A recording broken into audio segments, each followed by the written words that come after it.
हाँ जी, so welcome to this super fast revision of our competitive positioning that is chapter 5। Chapter 5 में मैं start करता हूँ with business level strategies. Business level strategies क्या होती है? बिजनेस लेवल स्ट्रेटेजीज मुझे बताती है कि मैं जिस बिजनेस में हूँ उसमें मैं कैसे compete करता हूँ, what products and services I offer and how do I create a competitive positioning. कि ये मुझे बताती है कि ये मेरा एक एसबीयू जो है उसके लिए इंडिपेंडेंट स्ट्रेटेजीज कैसी बनती है। अब ये चीज हम बहुत बार रिपीटेटिवली पढ़ के आ चुके हैं कि ब्लॉक एक बिजनेस होता है, उसमें कॉर्पोरेट लेवल होता है, वो विजन मिशन बताता है, हमें बताता है कि हमें किस बिजनेस में रहना है। उसके नीचे आता है एक बिजनेस लेवल। बिजनेस लेवल मुझे बताता है कि मुझे उस बिजनेस में कैसे compete करना है, मुझे अपने रिसोर्सेज एंड कैपेबिलिटीज को कैसे यूज करके एक कॉम्पिटेटिव एडवांटेज लाना है, ताकि मैं एक स्ट्रेंथन मार्केटिंग पोजीशन को अचीव कर पाऊं। तो इसलिए हम ये जो थोड़ा इंट्रोडक्शन वाला पार्ट है इसको थोड़ा छोड़ते हुए आगे बढ़ रहे हैं, क्योंकि ये सेम चीज हमने लास्ट लेक्चर में भी देखी थी। So we are skipping that and we are coming to the first thing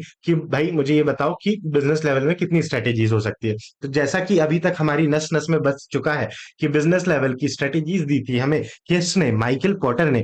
किस ईयर में? 1985 में। कौन सी बुक में sir? Competitive advantages creating and sustaining superior performance में। इन्होंने क्या बताया? इन्होंने बताया कि आपकी कॉम्पिटेटिव स्ट्रेटेजी कैसी हो सकती है, या आपकी बिजनेस लेवल की स्ट्रेटेजी कैसी हो सकती है। इन्होंने कहा कि सबसे पहले देखो आप कौन से मार्केट को सर्व कर रहे हो। अगर आप ब्रॉड मार्केट को सर्व कर रहे हो तो आपकी कॉम्पिटेटिव स्ट्रेटेजी दो हो सकती है। या तो आप सबसे सस्ता गुड दोगे, that is your cost leader.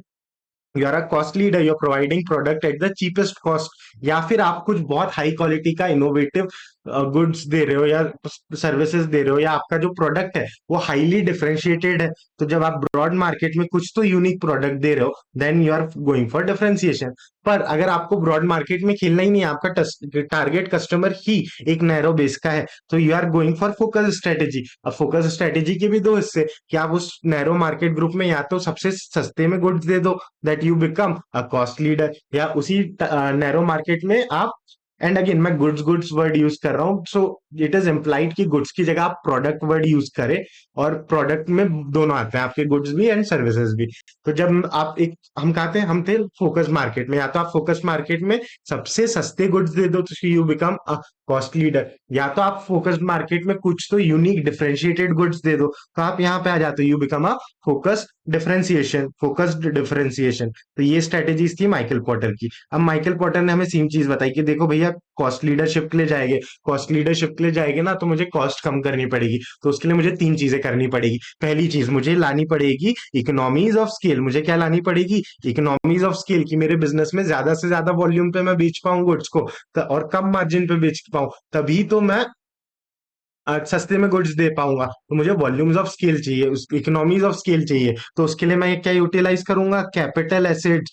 I will there will be higher asset utilisation for manufacturing process. दूसरी चीज, मुझे अपनी जो कॉस्ट है, अपनी कॉस्ट को कम करना पड़ेगा। I need to lower my operating cost, direct cost भी इनडायरेक्ट कॉस्ट भी। तो उसके लिए मैं क्या यूज करता हूँ? उसके लिए मैं यूज करता हूँ, I optimise my value chain by lowering the direct and indirect cost. और लास्ट, और यही उन्होंने थर्ड पॉइंट में भी हमें किया है कि आपको कंट्रोल चाहिए अपनी वैल्यू चेन पे, आपको अपनी ऑपरेशनल कॉस्ट को कम रखना है, आपको यूटिलाइज करना है ज्यादा एसेट्स, ताकि आपके ओवरऑल कॉस्ट कम हो, आप ज्यादा वॉल्यूम में गुड्स बना के बेच पाए। फिर ये हमें बता रहे हैं कि हमें वेज की हम कॉस्ट लीडरशिप कैसे अचीव कर सकते हैं। कि भैया पहले देखो कि डिमांड फोरकास्ट करो कितनी हो सकती है इन फ्यूचर, उस हिसाब से प्रोडक्शन रखना। दूसरी चीज वेस्ट कम करना, इकोनॉमीज ऑफ स्केल अचीव करना, हाई एंड टेक्नोलॉजी यूज करना, और स्टैंडर्डाइज प्रोडक्ट बनाना। स्टैंडर्डाइज प्रोडक्ट का क्या मतलब होता है? कि आपके प्रोडक्ट में ज्यादा डिफरेंशिएशन नहीं होता, आप कस्टमर के लिए टेलर मेड प्रोडक्ट नहीं बनाते हो, आप एक जैसे ही प्रोडक्ट्स बनाते हो। फिर उन्होंने कुछ एडवांटेजेस दिए हमें कॉस्ट लीडरशिप की स्ट्रेटेजी के। सो वी थिंक पार्ले जी कि क्या बेनिफिट होगी कि अगर मैं goods cost leadership strategy follow करूंगा। सबसे पहली चीज कि मैं सबसे सस्ते में गुड्स बेच पाऊंगा, सो that is it enables me for lower prices. दूसरी चीज कि अगर मैं कम मार्जिन में खेल रहा हूँ और वॉल्यूम्स में गुड प्रोड्यूस कर रहा हूँ तो मैं प्राइस वॉर्स से बच जाऊंगा, that is it enables you to stand price wars. और तीसरी चीज कि आपका मार्केट शेयर बढ़ेगा, क्यों? क्योंकि जो सस्ता है वो बिकता है। उसके बाद इन्होंने आपको बताया कि कौन, कि क्या क्या डिसएडवांटेजेस है कॉस्ट लीडरशिप स्ट्रेटेजी पे जाने की। सबसे पहले कि मैंने कॉस्ट कम की तो मेरा कॉम्पिटिटर भी तो मुझे कॉपी कर लेगा, तो मेरे साथ कॉपी कैट हो जाएगा।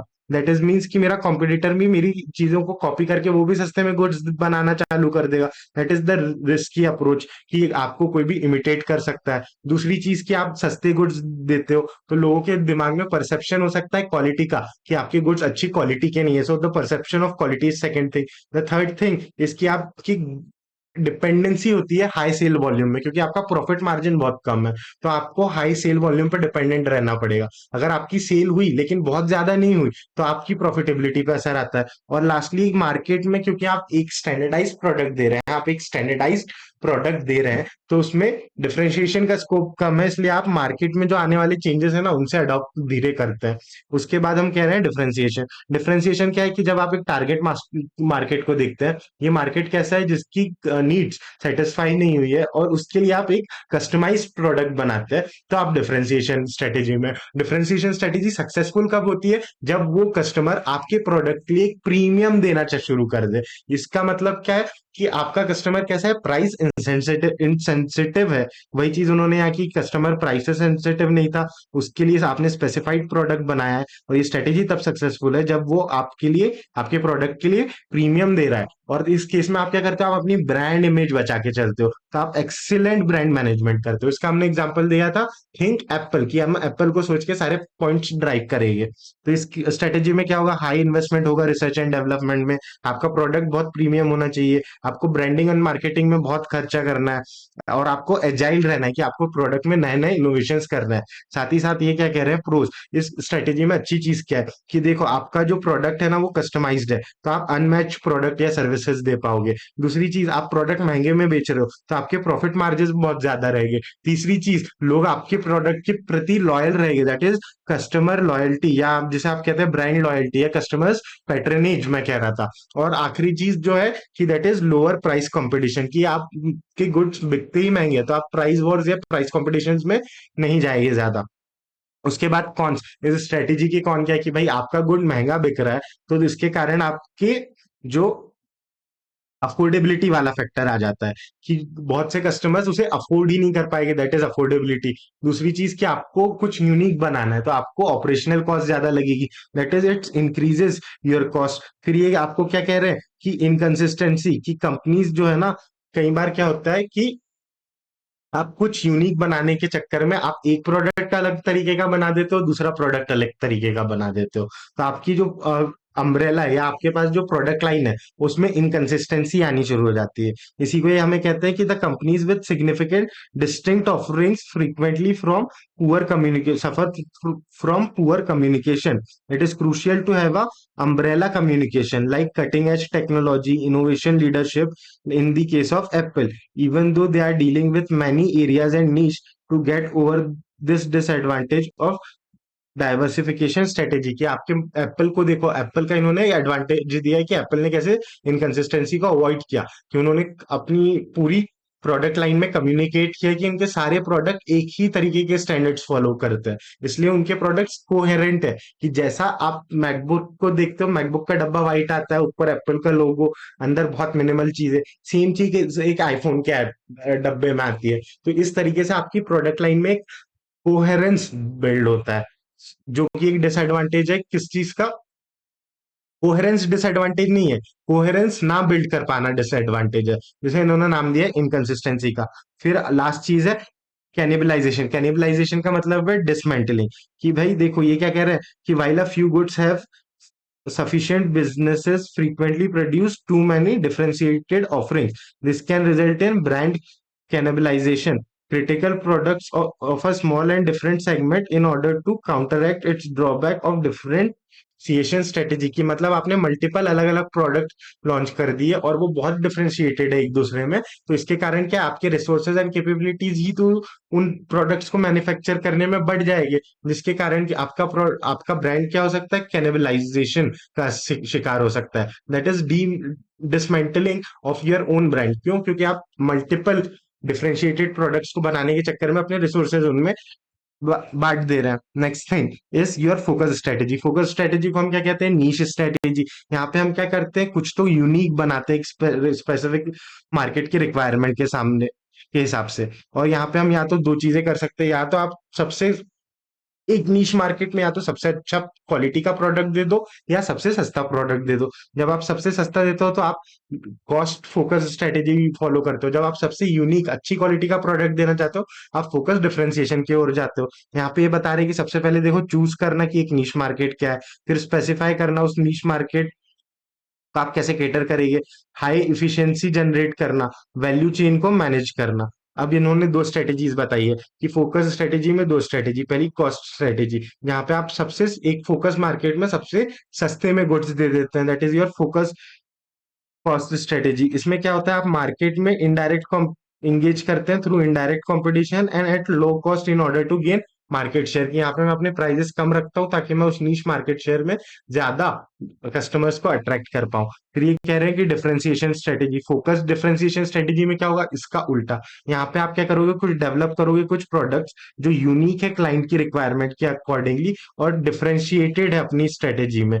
फिर इन्होंने हमें बताया कि ये जो फोकस स्ट्रेटेजी है ना, इसका ऑल टुगेदर असर क्या होता है। तो पहली चीज अवेलेबिलिटी ऑफ रिसोर्सेज, क्योंकि आप एक छोटे मार्केट को टारगेट कर रहे हो तो जो आपके रिसोर्सेज है वो उस छोटे मार्केट के लिए सफिशियंट हो सकते हैं। तो और आपको कोई रेयर रिसोर्स चाहिए तो वो रेयर रिसोर्स भी आप पहले से एक्वायर करके रख लो। That is what they mean by availability of resources. दूसरा कि आप कुछ तो एक छोटे मार्केट की नीड सेटिस्फाई कर पा रहे हो तो आप उनकी नीड्स को ज्यादा बेहतर तरीके से समझोगे। That is you have a competitive edge, you have a competitive edge, क्योंकि आप उस क्लाइंट मार्केट सेगमेंट के लिए एक डिस्टिंक्ट ऑफरिंग लेके आ रहे हो, आप एक छोटे मार्केट सेगमेंट को टारगेट कर रहे हो। Next is high growth rate, कि भाई देखो आपके पास आप पूरे मार्केट को ट्राई टारगेट करते तो हो सकता है आपकी प्रोडक्ट जो आप ला रहे हो वो इतना रेजोनेट ना करे उस मार्केट में, बट आप एक नीश मार्केट को टारगेट करते हुए चल रहे हो तो आप उस मार्केट की हिसाब से चीजें बना रहे हो, तो उस मार्केट में आपका ग्रोथ रेट ज्यादा हो सकता है। और इंक्रीज प्रॉफिटेबिलिटी, क्योंकि आप अगर एक नीश मार्केट को सर्व कर रहे हो तो वहां पे आप थोड़ा ज्यादा प्रॉफिटेबिलिटी बना पाओगे, क्योंकि आपका मार्केट साइज ज्यादा बड़ा होता है, ज्यादा जल्दी ग्रो होता है, साइजेबल होता है। और इसके कॉन्स क्या है कि फोकस स्ट्रेटेजी को चूज करने का एक सबसे बड़ा कॉन ये है कि चेंजिंग प्रेफरेंसेस, कि आप जिनके लिए गुड्स या प्रोडक्ट्स बना रहे हैं वो उस टारगेट मार्केट की ही प्रेफरेंस चेंज होगी, तो आपकी फोकस स्ट्रेटेजी फेल हो सकती है इन फ्यूचर। दूसरा है कि हाई कंपटीशन, कि in order to seek competitive edge by providing something special and worthwhile, being ahead of competition is challenging since they are constantly trying to get better. Organization must monitor the development and offering seriously the market's increase competition reducing profitability, कि जैसे हमने cost leadership में देखा था ना, कि लोगों ने देखा कि आप सबसे सस्ता बना रहे हो तो उन्होंने आपकी स्ट्रेटेजी कॉपी कर ली और आपकी प्रॉफिटेबिलिटी पे असर आया क्योंकि आपके कॉम्पिटिटर बढ़ गए। वो सेम चीज कह रहे हैं कि आप फोकस स्ट्रेटेजी पे जाओगे तो हो सकता है कि वो आपने एक नया मार्केट सेगमेंट लॉन्च कर दिया तो वहां प्रॉफिटेबिलिटी दिखी तो बाकी कॉम्पिटिटर्स भी वहां आने शुरू हो गए। फिर यहाँ पे इन्होंने एक कंपेरिजन चार्ट दिया है कि क्या लो कॉस्ट स्ट्रेटेजी, डिफरेंशिएशन और फोकस एक दूसरे से कैसे इंटर रिलेटेड है।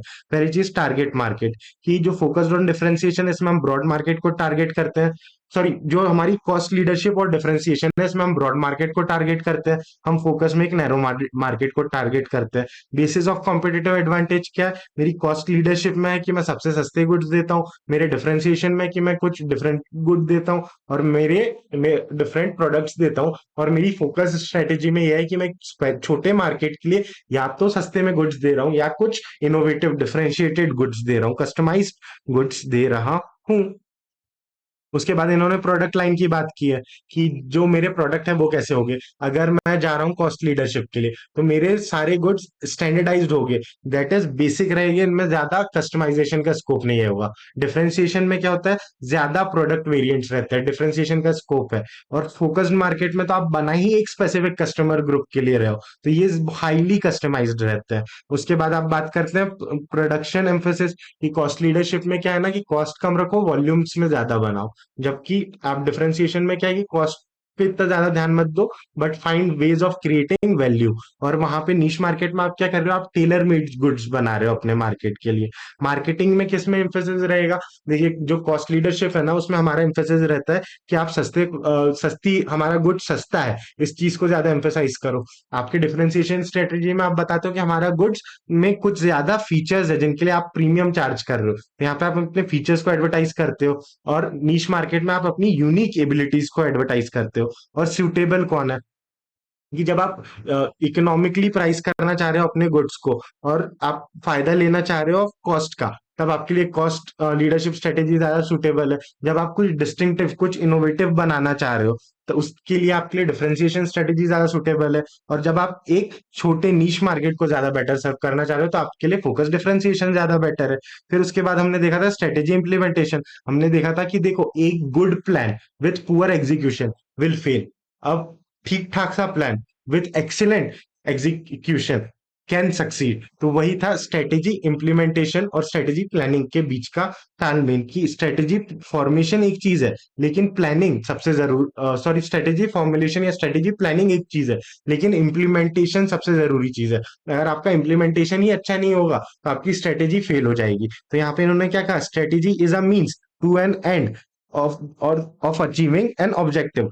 तो उसमें सबसे ज्यादा जरूरी चीज क्या है, इम्प्लीमेंटेशन प्रोसेस। इम्प्लीमेंटेशन प्रोसेस में आप दो चीजें सीखते हो। पहला, कि इम्प्लीमेंटेशन अगर अच्छा हुआ तो आपको पता चलता है कि आपका प्लान सक्सेसफुल हो रहा है। बट वहीं पे अगर आपका इम्प्लीमेंटेशन में आपको कुछ चैलेंजेस मिल रहे हैं, फीडबैक्स मिल रहे हैं, तो उनके बेसिस पे आप करेक्टिव एक्शन ले सकते हो। उसके अकॉर्डिंगली आप अपने प्लान को मॉडिफाई करते हो। So it also gives you a feedback. फिर यहाँ कुछ इंट्रोडक्शन पार्ट है। फिर ये क्या कह रहे हैं कि स्ट्रेटेजी इंप्लीमेंटेशन में एक मेजर टास्क होता है कि आपको फिट बैठाना है। किन दो चीजों के बीच में फिट बैठाना है? पहला, कि मेरी स्ट्रेटेजी क्या है और मेरी फंक्शनल पॉलिसीज क्या है, कि मेरे कॉर्पोरेट लेवल पे स्ट्रेटेजी क्या है और मेरे अलग अलग फंक्शनल डिपार्टमेंट में जो पॉलिसीज है वो कितने इन सिंक है एक दूसरे से। दूसरा, the fit between strategy and the organisation का स्ट्रक्चर, प्रोसेसेस एंड सिस्टम। तो आपको फिट बैठाना है बिटवीन स्ट्रेटेजी और ऑर्गेनाइजेशन का सिस्टम, प्रोसेस, फंक्शन में, and the strategy and the functional policies में।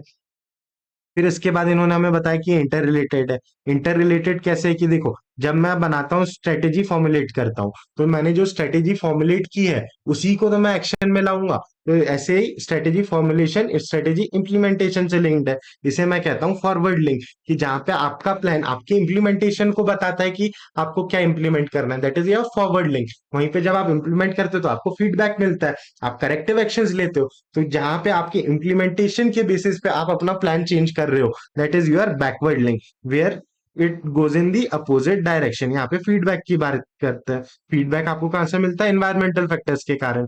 फिर ये कह रहे हैं कि सपोर्टिंग फैक्टर्स, कि जब मुझे स्ट्रेटेजी इंप्लीमेंट करनी है तो ये कुछ फैक्टर्स है जो मेरी स्ट्रेटेजी को इंप्लीमेंट करने में मेरी हेल्प करते हैं। सबसे पहली चीज, एक्शन प्लानिंग, कि मुझे प्लान करना चाहिए कि मुझे कौन कौन सी चीजें करनी है, किस क्रोनोलॉजिकल ऑर्डर में करनी है, that is your action planning. दूसरा, ऑर्गेनाइजेशनल स्ट्रक्चर, क्या मेरे ऑर्गेनाइजेशनल का स्ट्रक्चर उस प्लान को एग्जीक्यूट करने के लिए सही है? यहाँ पे मैंने आपको वो मूवी वाला एग्जांपल दिया था कि मूवीज में नेटवर्क स्ट्रक्चर चलता है, वहां ज्यादा ऑर्गेनाइज्ड कॉर्पोरेट स्ट्रक्चर फेल हो जाता है। तो आपने जो प्लान बनाया है उसे एग्जीक्यूट करने के लिए आपकी ऑर्गेनाइजेशन में स्ट्रक्चर प्रॉपर है क्या, लोगों की roles and responsibility hierarchy properly established है क्या, वो चीज हम यहाँ देखते हैं। फिर human factors, human resource factors में हमने क्या देखा था कि भाई ये जो आपने एक्शन प्लान बना लिया उसके लिए ऑर्गेनाइजेशन का स्ट्रक्चर भी बना लिया। अब आप देख रहे हो कि क्या आपकी ऑर्गेनाइजेशन में जो लोग हैं उनको क्लियरली पता है क्या कि उनका क्या रोल है, उनकी क्या रिस्पॉन्सिबिलिटी है, क्या आपने उनको साथ प्रॉपरली कम्युनिकेट की है अपनी strategy, that is your human resource factor. फिर इसके बाद आप स्ट्रेटेजी को एग्जीक्यूट करने जाओगे तो क्या लगेगी? रिसोर्सेज, पैसे लगेंगे ना।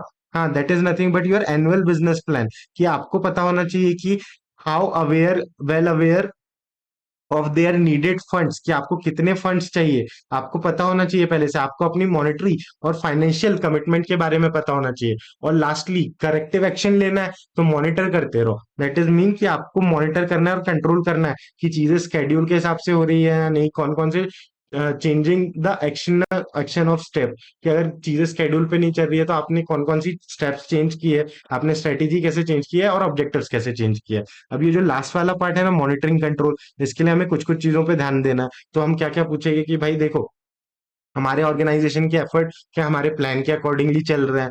हम देखेंगे कि क्या हमारी ऑर्गेनाइजेशन अब करस्पॉन्ड कर रही है हमारे क्वालिफाइड ऑब्जेक्टिव्स को, कि हमारे एक्शंस, हमारी ऑर्गेनाइजेशन इंश्योर कर रही है कि हम अपने ऑब्जेक्टिव्स को अचीव करें या नहीं। हम देख रहे हैं मॉनिटरिंग में कि कहीं करेक्टिव एक्शन की जरूरत है क्या। हम देख रहे हैं मॉनिटरिंग में कि हमें कौन कौन से पार्ट्स को कंट्रोल करना है, कहाँ कहाँ पे प्लान और डे टू डे ऑपरेशंस को लिंक करते हुए चलना है। अभी हमें कहते हैं कि to set the functions, functional area goals को सेट करते वक्त ये देखना कि आपका कौन सा, व्हाट न्यू गोल एरिया या कौन सा फंक्शनल वेरिएबल आपको असर डालता है, कौन से नए गोल्स आप सेट कर रहे हैं उनके क्या वेरिएबल्स हैं, और ईच फंक्शनल एरिया उसके कंपार्टमेंट्स गोल और new enterprise corporate level goals पे इनका क्या असर आता है। तो इसमें let's go down and let's focus on issues on strategy implementation. Strategy implement करते वक्त मुझे कुछ इश्यूज आते हैं। अभी हमने क्या क्या देखा था, हमने जो देखे थे those were factor supporting, those were nothing but the factors supporting my strategy implementation. जिसमें क्या क्या आता है, जिसमें आता है मेरा action plan, organisation structure, human resources, annual business plan and your monitoring and control. उसके बाद जो इंपॉर्टेंट चीज आ रही है कि स्ट्रेटेजी इंप्लीमेंटेशन, स्ट्रेटेजी इंप्लीमेंटेशन में क्या मैं क्या क्या देखूंगा। पहली चीज प्रोजेक्ट इंप्लीमेंटेशन, कि भाई मेरे प्रोजेक्ट की प्लानिंग प्रॉपरली हुई है क्या, क्या मैंने सही स्ट्रेटेजिक अल्टरनेटिव्स को चुना है, क्या मैं अपनी प्रायोरिटीज को आइडेंटिफाई कर पा रहा हूँ, क्या मेरे इंजीनियरिंग कॉन्ट्रैक्ट्स वगैरह वो सब सही हैं। और लास्टली कि मैं प्रोजेक्ट को डिसबैंडन कैसे करता हूँ। उसके बाद हम देख रहे हैं प्रोसीजरल प्रोसेसेस, कि कितनी गवर्नमेंट प्रोसीजर्स या क्या क्या लाइसेंसिंग रिक्वायरमेंट्स है, क्या मैं उन सारे प्रोसीजरल को फॉलो कर पा रहा हूँ, मैं कंप्लाइंस में हूँ। फिर हम देख रहे हैं ऑर्गेनाइजेशनल स्ट्रक्चर एंड स्ट्रेटेजी, क्या मेरी ऑर्गेनाइजेशन में हर इंडिविजुअल को उसकी रोल्स एंड रिस्पॉन्सिबिलिटी के बारे में जानकारी है, they are well aware about the roles and responsibility, और मेरा ऑर्गेनाइजेशन का स्ट्रक्चर कितना सुटेबल है। फिर रिसोर्स एलोकेशन, कि भाई मैं किस एसबीयू को कितना रिसोर्स दूं, मुझे किस चीज के लिए कितने रिसोर्सेज को इंगेज करना चाहिए। फिर फंक्शनल पॉलिसीज, की हर डिपार्टमेंट का अपना फंक्शनल पॉलिसी होगा, तो अलग अलग डिपार्टमेंट्स के फंक्शनल पॉलिसीज कितने कोहेरेंट है, कितने कोऑर्डिनेट कर रहे हैं एक दूसरे से। उसी से मुझे याद आया कि कम्युनिकेशन, कि हमारी ऑर्गेनाइजेशन में जो हमारा शेयर्ड मिशन विजन ऑब्जेक्टिव है वो कितना कम्युनिकेट होता है, कितना फ्रीक्वेंटली कम्युनिकेट हो रहा है, ताकि हम एक सेंट्रलाइज डायरेक्शन में अपने एफर्ट्स को सिंक करके आगे बढ़ सके। लीडरशिप का क्या थॉट प्रोसेस है, लीडरशिप कैसा कल्चर बना रही है मेरी ऑर्गेनाइजेशन में। फिर चैलेंजेस टू चेंज, की ऑर्गेनाइजेशन में कई चैलेंजेस आते हैं in order to implement change. कुछ चैलेंजेस माइनर हो सकते हैं, कुछ मेजर हो सकते हैं। इसी बात के बाद हम चेंज मैनेजमेंट पढ़ेंगे। और लास्टली हमने देखा कि pre implementation evaluation of strategy, कि स्ट्रेटेजी इंप्लीमेंट करने से पहले इवेल्युएट कर लो कि आपने जो अजम्पशंस लिए थे, जो स्ट्रेटेजी बनाई थी, उसमें कुछ गड़बड़ तो नहीं है। इम्प्लीमेंट करने से पहले आप स्ट्रेटेजी चेक चेक कर लो। तो ये हमारे कुछ फैक्टर्स थे, those were issues in implementation of strategy. इसके बाद हम देख रहे हैं मैनेजिंग चेंजेस, कि आपको चेंज मैनेज करना है। मतलब कि क्या, आप जब भी ऑर्गेनाइजेशन में कोई चेंज इंट्रोड्यूस करोगे तो लोग इतनी आसानी से बदलते नहीं है, उनका एक फिक्स माइंडसेट रहता है। तो आप अगर ऑर्गेनाइजेशन में कोई भी चेंज ला रहे हो तो आपको आपके एम्प्लॉइज से रेजिस्टेंस मिलेगा, तो आप उस रेजिस्टेंस को कैसे दूर करोगे, तो हम उसके बारे में देख रहे हैं कि आपको जब भी वो रेजिस्टेंस दूर करना है तो उसके क्या क्या तरीके हैं। उसका पहला तरीका है is to educate and communicate.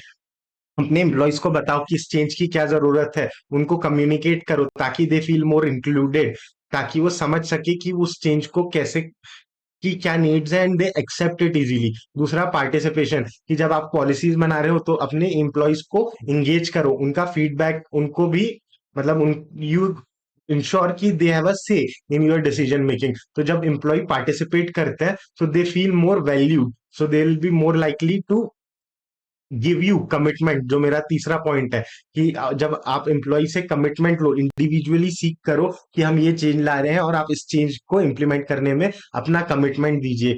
That will help you to ensure कि ज्यादा पब्लिसिटी हो, क्योंकि अगर एक इंडिविजुअल एम्प्लॉय कमिट करता है तो उसको देख के बाकी लोग भी कमिट करते हैं टुवर्ड्स दैट एक्शन प्लान। तो that is how you want to obtain commitment. Lastly you have leadership, कि जब आपकी लीडरशिप अच्छी होती है, तो लीडरशिप में जब कोई लीडर कोई चीज करता है तो उसके फॉलोअर्स उन चीजों को फॉलो करते हैं। Simply that is the same case here, कि जब आपकी लीडरशिप, कॉर्पोरेट लीडरशिप कुछ इंप्लीमेंट करेगी तो उसको देख के आपके ऑर्गेनाइजेशन के बाकी लोग भी उस चीज को कॉपी करेंगे। That is what we mean by leadership. फिर उन्होंने कहा था ट्रेनिंग एंड साइकोलॉजिकल काउंसलिंग, कि हो सकता है कि आपके एम्प्लॉय को वो टूल्स नहीं आते, उसके पास वो स्किल सेट नहीं हो, कि वो उस चेंज को इम्प्लीमेंट कर पाए। तो आप उसको ट्रेन करो, वो स्किल सेट दो। और कई बार एम्प्लॉय के माइंड में बैरियर्स रहते हैं, फियर्स रहते हैं, तो आप उन्हें साइकोलॉजिकल काउंसलिंग से दूर करो। और लास्टली हमने देखा था कर्जन, ये सबसे खराब, सबसे लीस्ट सक्सेसफुल स्टाइल है। इसमें हम क्या करते हैं कि अगर आपके पास समय की कमी है और ये आप ऊपर वाले पॉइंट्स नहीं कर पा रहे हो, तो आप क्या करो, आप forcefully by using explicit power, by use of explicit power आप वो चेंज इंप्लीमेंट करवाओ। फिर हमने देखा था स्ट्रेटेजिक लीडरशिप। लीडरशिप क्या होती है? लीडरशिप होती है to persuade others to act in a manner that वो आपके विजन से सिंक्रोनाइज्ड हो, कि आप कुछ ऐसा करते हो जिससे आप दूसरों को इन्फ्लुएंस करते हो कि वो आपके विजन की ओर काम करे। That is nothing but your strategic leadership. तो लीडरशिप में यहाँ पे इन्होंने यही कहा कि leadership is to persuade followers to support broader vision.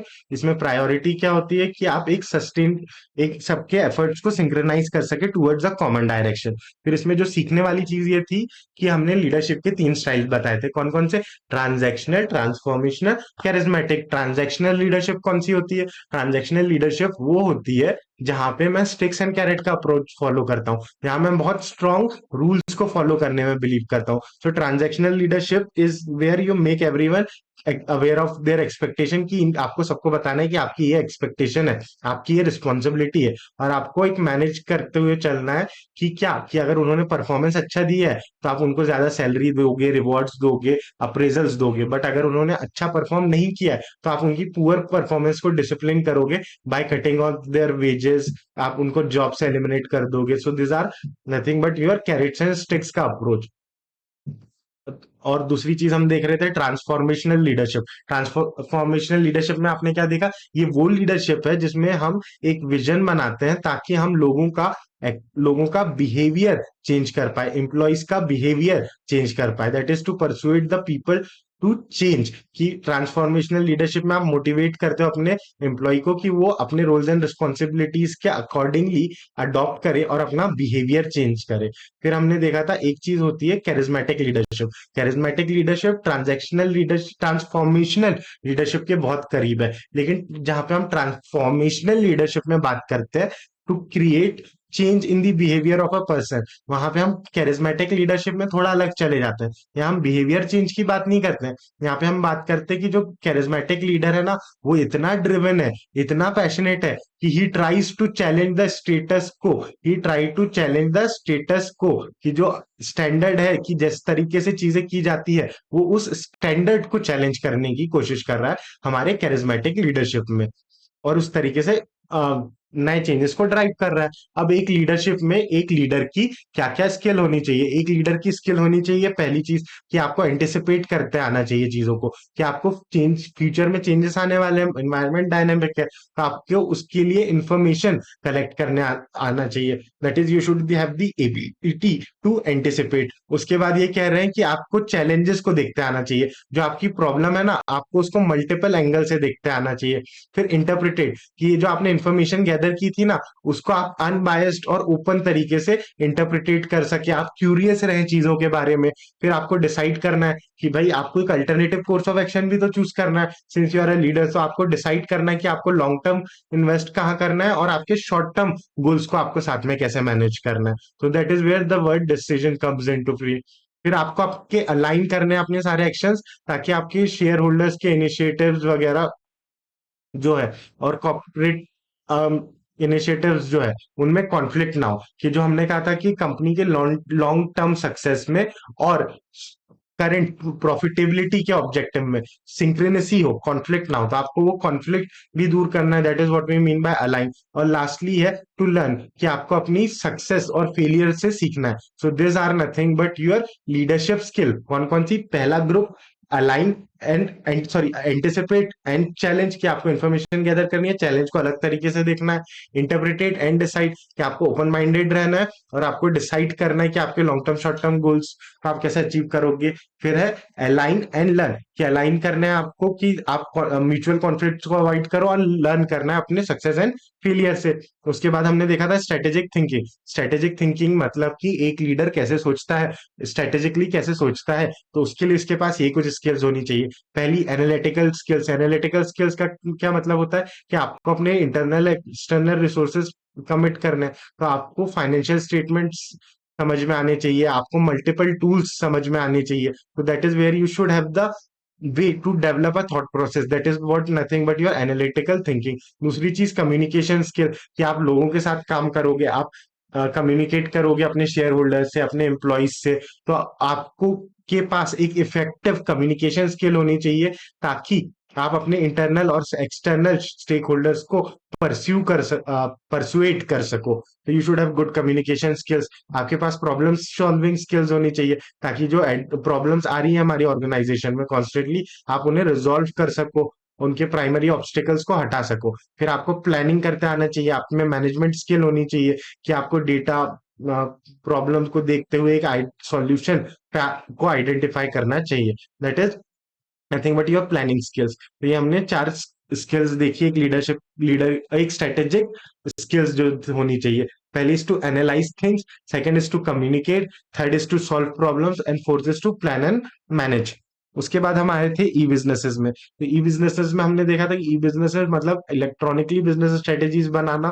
Electronic environment में जब आप बिजनेस करते हो, इंटरनेट पे बिजनेस करते हो, तो जब आप स्ट्रेटेजीज बनाते हो, that is nothing but your e business. E business में हम आइडेंटिफाई करना चाहते हैं कि सबसे पहले where do we want to compete, कि हमको किस मार्केट में compete करना है, what type of value we want to compete, what to create, कि हमें कौन सी वैल्यू क्रिएट करनी है, and how should we set up our organisation. और ये तीनों क्वेश्चंस इंटरलिंक है, क्योंकि एक भी क्वेश्चन का आंसर देने के लिए आपको बाकी दो क्वेश्चन के आंसर्स देने पड़ते हैं। फिर यहाँ पे इन्होंने बताया कि where do we want to compete, हम कहाँ compete करना चाहते हैं, किन चीजों से डिटरमाइन होता है। पहले मेरे मैक्रो फैक्टर्स, मेरे मैक्रो इन्वायरमेंट में जो पैसे याद है, उसके फैक्टर्स बताते हैं मुझे कहाँ compete करना है। दूसरा, माइकल पॉटर ने 5 फोर्सेस बताई थी हमें, those are nothing but my industrial factors. और मार्केट की, मार्केट में क्या टेस्ट और एक्सपेक्टेशन है मेरे कंज्यूमर की, उसका डिस्ट्रीब्यूशन कैसा in terms of age, gender, income level. तो ये चीज मुझे बताती है where do I want to compete। फिर यहाँ पे वैल्यू क्रिएशन के बारे में कुछ कह रहे हैं, एंड हम नीचे आते हैं, how we should set up our organisation efficiently. हमें हमारी ऑर्गेनाइजेशन को सेटअप कैसे करना है, हमें हमारे वैल्यू चेन को कैसे सेटअप करना है। उसमें मैं तीन चीजें देखता हूँ। कौन कौन सी तीन चीजें? पहला जो है मेरा हॉरिजॉन्टल बाउंड्रीज। हॉरिजॉन्टल बाउंड्रीज का मतलब क्या होता है? Scope and skill. Scope and skill का मतलब कि क्या, कि मैं कौन से प्रोडक्ट्स बनाता हूँ और कितनी वॉल्यूम में बनाता हूँ, that is my horizontal boundary. Vertical boundary का क्या मतलब है, कि मैं वैल्यू चेन में मैं फॉरवर्ड इंटीग्रेशन और बैकवर्ड इंटीग्रेशन सीख के आया था ना, तो that is nothing bye vertical boundary, कि मैं अपनी वैल्यू चेन में कौन कौन से प्रोसेसेस खुद करता हूँ, कौन कौन सी एक्टिविटीज मैं आउटसोर्स कर देता हूँ, मेरी कोर एक्टिविटीज क्या है। और इंटरनल ऑर्गेनाइजेशन के स्ट्रक्चर क्या है कंपनी का, that is the third thing that. और ये फैक्टर्स मुझे डिटरमाइन करता है कि मैं कैसे वैल्यू क्रिएट करूंगा उस चीज को। Answer the question of how. उसके बाद हम देख रहे थे एआई वाला पार्ट। तो ये वाले एआई वाले पार्ट में इन्होंने क्या कहा, कि देखो एआई क्या होता है, एआई होता है एक कंप्यूटर। हम उस कंप्यूटर को कैसे सिखाए कि वो इंसानों की तरह लॉजिक डेवलप करे, इंसानों की तरह डिसीजंस ले पाए, इंसानों की तरह डेटा को एनालाइज कर पाए। That is nothing but your AI. अब एआई में ये हमें सिखा रहे हैं कि देखो हमें क्या करना है, कि कंप्यूटर्स को सिखाना है कि वो कैसे स्ट्रेटेजिक डेटा कलेक्ट कर पाए, सप्लाई चेन वगैरह के बारे में, और डिसीजंस ले पाए। लर्निंग, लॉजिक, रीजनिंग, परसेप्शन, ये सारी चीजें ह्यूमन इंटेलिजेंस का काम है, जो हम एआई को सिखाना चाह रहे हैं। फिर यहाँ पे इन्होंने हमें एग्जांपल दिया था कि हर जगह चैटबॉट्स इंटीग्रेट कर रहे हैं हम अपने बिजनेसेस में। फिर उन्होंने हमें बताया था कि हम एआई को ग्रो कर रहे हैं बिजनेस लैंडस्केप में, तो हमें देखना चाहिए कि कुछ कोर इश्यूज क्या क्या है। प्राइवेसी है, क्रॉस एंट्री कोलेबोरेशन है, एथिकल कंसर्न्स है। तो हमें इन चीजों को देखते हुए एआई और मशीन लर्निंग को इंट्रोड्यूस करना है। फिर उन्होंने कुछ बताए थे 9 एरियाज, कि ये 9 एरियाज हैं जहां जहां पे मैं एआई को ला सकता हूँ। Those are nothing but your 9 areas for developing AI business strategy. सबसे पहले देखो, आपकी बिजनेस स्ट्रेटेजी में एआई कैसे काम में आएगा। तो you ask the following question, कि बिगर स्ट्रेटेजिक गोल में आप एआई के थ्रू ये क्वेश्चंस पूछ सकते हो, कि हमारी क्या एआई को इंटीग्रेट करना हमारी बिजनेस स्ट्रेटेजी के लिए सही है, क्या हमारी बिजनेस प्रायोरिटी हमारी बिजनेस प्रायोरिटीज चेंज हो रही है, क्या हमारी स्ट्रेटेजी अडेप्ट हो जाएगी इस चेंजिंग वर्ल्ड में। फिर स्ट्रेटेजिकली आपको देखना पड़ेगा कि आपका बिजनेस कितना क्लियरली अडेप्ट कर पा रहा है। You have to see that what is our top business priority, you have to see that how can AI help us develop और derive our actions towards our corporate goals. Common goals. फिर उसके बाद short term AI adaptation, कि आपको देखना पड़ेगा कि एक कोई ऐसी अपॉर्चुनिटी है क्या जिसे मैं ऑप्टिमाइज कर सकता हूँ एआई को यूज करके, कि मैं कोई अपना बिजनेस प्रोसेस एआई को यूज करके ऑप्टिमाइज कर सकता हूँ। कोई छोटे छोटे स्टेप्स है क्या मेरे बिजनेस में जिनके लिए एआई हेल्पफुल होगा, उसके लिए आपको इन्फॉर्मेशन गैदर करना है। फिर डेटा, कि देखो एआई को काम करने के लिए भी आपको इनपुट डेटा देना पड़ता है, एआई उसी डेटा को प्रोसेस करके रिपोर्ट्स देता है आपको। तो आपको देखना है कि क्या आपके पास जो डेटा अवेलेबल है एआई के लिए वो क्वालिटी डेटा है, तो क्या आप जो डेटा दे पा रहे हो वो इनफ है एआई के लिए, क्या डेटा आप priority achieve AI priorities achieve करने में आप डेटा को राइट तरीके से सॉर्ट कर पाओगे, राइट वॉल्यूम ऑफ डेटा है, न्यू डेटा कलेक्शन मेथड्स क्या क्या है, ये सारी चीजें आपको देखनी है। फिर एथिकल कंसर्न, कि एथिकल कंसर्न क्या है एआई को इंटीग्रेट करने की, कि प्राइवेसी की एक कंसर्न है, लीगल इम्प्लीकेशंस है, एआई बायस फ्री होना चाहिए, कस्टमर्स यूजर्स को और एम्प्लॉयज का कंसेंट होना चाहिए एआई यूज करने के लिए। उसके बाद ये हमको बता रहे हैं कि कुछ कुछ टेक्नोलॉजिकल इश्यूज है, क्या क्या टेक्नोलॉजिकल इश्यूज है, कि फर्म में इंफ्रास्ट्रक्चर है या नहीं, राइट टेक्नोलॉजी है या नहीं, क्या सिस्टम्स है या नहीं, राइट सिस्टम्स है इनटू प्लेस है या नहीं। उसके बाद ये हम कह रहे हैं कि कुछ स्किल्स एंड कैपेबिलिटीज की भी जरूरत होती है। तो ये स्किल्स एंड कैपेबिलिटीज क्या क्या है, कि हमारी एआई स्किल्स और हमारी कैपेबिलिटीज में कोई स्किल गैप है या नहीं। फिर you have to choose whether we can hire and train our staff accordingly to operate with the AI, where we are aware about the leadership, कितना है एआई के बारे में अवेयरनेस कितना है हमारी ऑर्गेनाइजेशन में, और do we want to raise awareness and promote buy ins, कि हमको कितना प्रमोट करने की जरूरत है एआई को। उसके बाद इम्प्लीमेंटेशन ऑफ एआई स्ट्रेटेजी में हम क्या क्या पूछेंगे, कि भाई how will we derive our AI project, हमारे एआई प्रोजेक्ट्स को हम कैसे डिराइव करेंगे, what are the key next steps, कि हमारे एआई को यूज करने के हमारे नेक्स्ट स्टेप्स क्या क्या होंगे, who will be responsible for each step, each action के लिए कौन रिस्पॉन्सिबल रहेगा, एंड द प्रायोरिटीज जो हमें आउटसोर्स करनी है।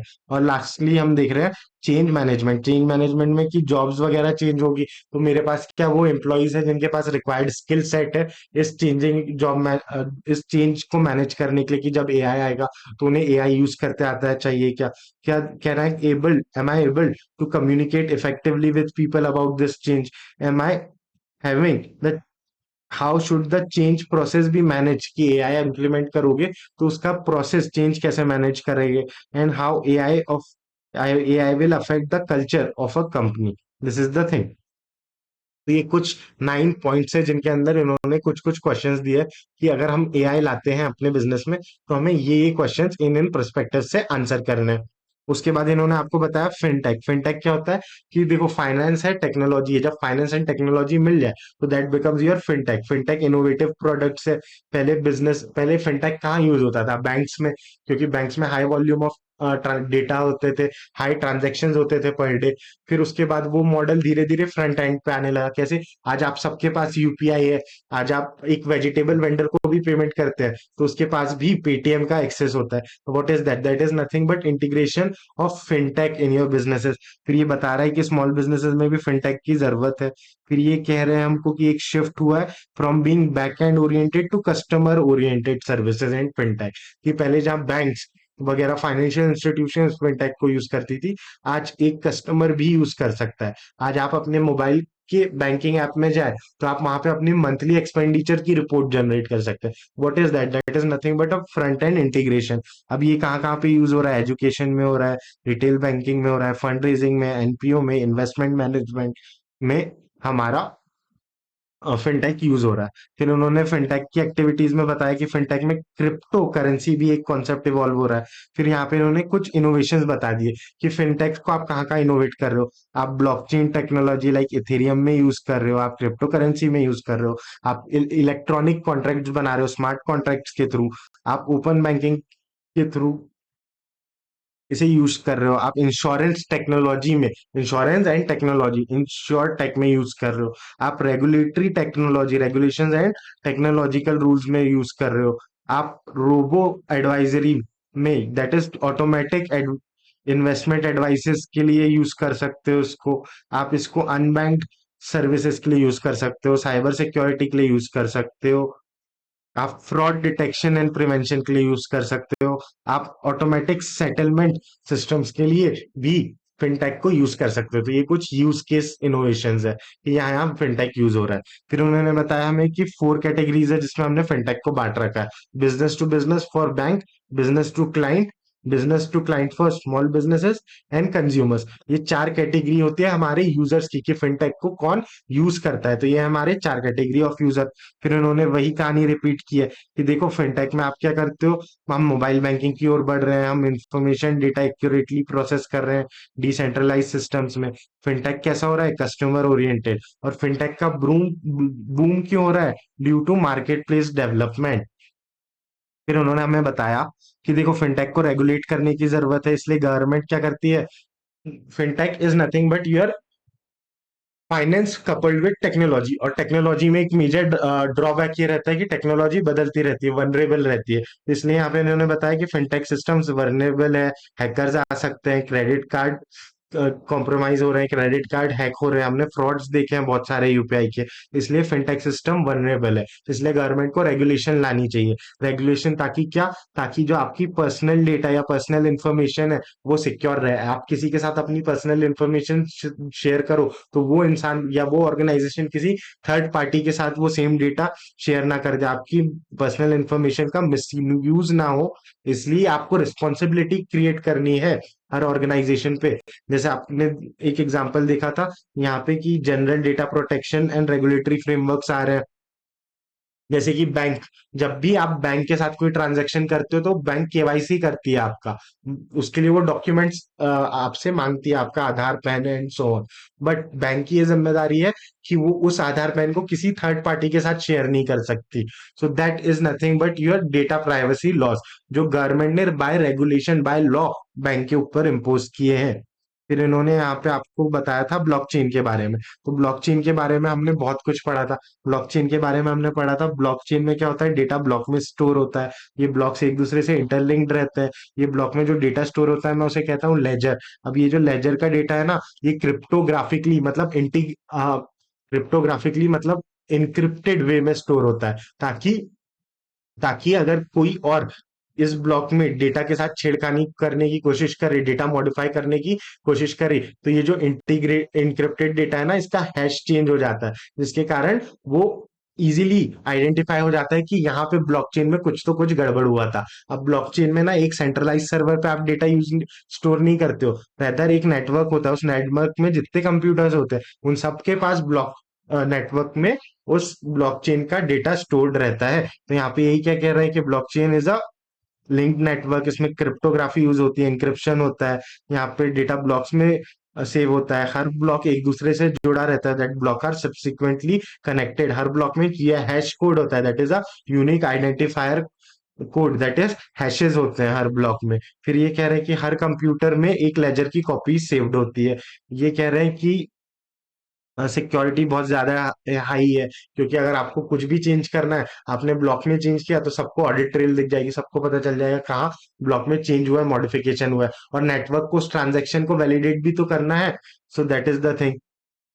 फिर उन्होंने कहा ब्लॉकचेन की इंपॉर्टेंस क्या है, कि देखो ब्लॉकचेन एक बहुत ट्रांसपेरेंट सिस्टम है, बहुत सिक्योर सिस्टम है, इसमें बहुत हाई लेवल ऑफ सिक्योरिटी रहती है। और फिर उन्होंने एग्जांपल दे दिया कि देखो गवर्नमेंट है ना, government land revenue land record systems को ब्लॉकचेन पे लाके रिस्टोर कर सकती है, ताकि वहां पे एक हायरकी रहे कि ये ट्रांजेक्शन हुआ, ये ट्रांजेक्शन हुआ, ये ट्रांजेक्शन हुआ, और ये नेटवर्क में सबको दिख रहा है। तो there is transparency. At the same time आप उस ट्रांजेक्शन को मॉडिफाई नहीं कर सकते, क्योंकि जैसे ही आपने मॉडिफाई करने की कोशिश की वो चीज नेटवर्क वैलिडेट ही नहीं होने देगा।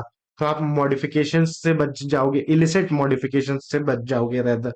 फिर ये हमें बता रहे हैं कि इसमें ब्लॉकचेन में एक दिक्कत है यार, क्योंकि कोई सेंट्रलाइज जगह पे डेटा स्टोर नहीं हो रहा है, तो आप रेगुलेटरी फ्रेमवर्क पूरे नेटवर्क पे अप्लाई करना पाना मुश्किल है। आपके लिए आसान है बैंक को कहना कि कोई भी आपके बैंक के साथ 50,000 के ऊपर का ट्रांजैक्शन करे तो बैंक उससे पैन कार्ड मांगे और गवर्नमेंट को बताए। ये चीज रिपोर्ट करना बैंक के लिए आसान है। बट आप पूरी पॉपुलेशन को ये बोलो कि सुनो सुनो, अगर कोई भी ट्रांजैक्शन कर रहा है 50,000 के ऊपर का, तो अपना पैन कार्ड और ये ट्रांजैक्शन की डिटेल गवर्नमेंट को दे देना। अगर आप ये सब लोगों को बोलोगे तो कुछ लोग फॉलो करेंगे, कुछ लोग नहीं करेंगे। बट जहां पे एक सेंट्रलाइज बॉडी है बैंक, तो आपने बैंक को डायरेक्शन दिया तो बैंक को तो फॉलो करना ही करना है। तो इसीलिए हम कह रहे हैं कि जब आप सेंट्रलाइज बॉडी ही नहीं है, इसलिए वहां पे गवर्नेंस के चैलेंजेस आते हैं कि वहां पे गवर्नेंस का प्रॉब्लम है।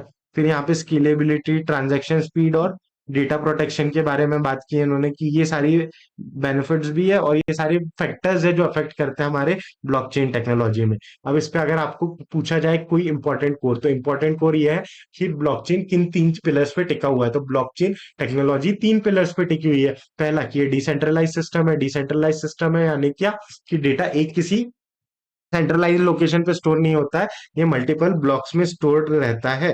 सॉरी, मल्टीपल, एक नेटवर्क में जितने लोग हैं, जितने कंप्यूटर है, हर कंप्यूटर में डेटा की एक कॉपी है। So it's a decentralise system. फिर इन्होंने बताया कि ये सिस्टम जो है ना ट्रांसपेरेंट है। ट्रांसपेरेंट क्यों है? क्योंकि इसमें क्या क्या ट्रांजेक्शन हो रहे हैं उसकी कॉपी हर किसी के पास है, तो हर कोई देख सकता है कि क्या ट्रांजेक्शन हुआ है। That is, it is transactionally transparent. But क्या है ट्रांसपेरेंसी का? ये मतलब है कि अरे मैंने ट्रांजेक्शन किया तो मेरी प्राइवेसी भी रीच हो जाएगी, क्योंकि मेरा किया हुआ ट्रांजेक्शन सबको दिखेगा कि यश ने ये ट्रांजेक्शन किया है। तो उन्होंने बताया नहीं नहीं, वहां पे क्रिप्टोग्राफी होती है ना, तो इसके कारण आपकी आइडेंटिटी प्रोटेक्टेड रहती है। तो यश ने ये ट्रांजेक्शन किया है ये नहीं दिखेगा लोगों को। लोगों को दिखेगा कि एक पब्लिक एड्रेस है, इस XYZ पब्लिक एड्रेस ने ट्रांजेक्शन किया है। फिर यहाँ पे इन्होंने एग्जाम्पल दिया कि अगर बॉब सेंट 1 to BTC, तो ये कोड लोगों को कैसे दिखेगा? ये दिखेगा कि कुछ XYZ ऐसा अजीब सा कुछ पब्लिक एड्रेस है, this address has send 1 to BTC। तो that is how it is transparent and provides for privacy. फिर उन्होंने कहा इम्यूनिटेबिलिटी। इम्यूनिटेबिलिटी का मतलब क्या?